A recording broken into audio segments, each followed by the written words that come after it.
வணக்கம் நண்பர்களே. இயற்கையோடு நாம் யூடியூப் சேனலுக்கு அன்புடன் வரவேற்கிறேன். இது எங்கள் வீட்டில் பால்கனி தோட்டம்.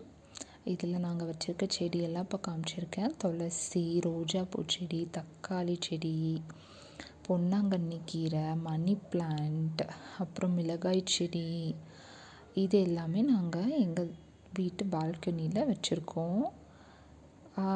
இது ஒரு சின்ன தோட்டம் மாதிரி தான் வச்சுருக்கோம். அது கற்பூரவள்ளி செடி, பொன்னாங்கண்ணி கீரைகள், அப்புறம் மிளகாய், தக்காளி, வெண்டைக்காயும் வச்சுருக்கோம். இது எல்லாமே எங்களோட வீட்டு பால்கனியில் தான் வச்சுருக்கோம்.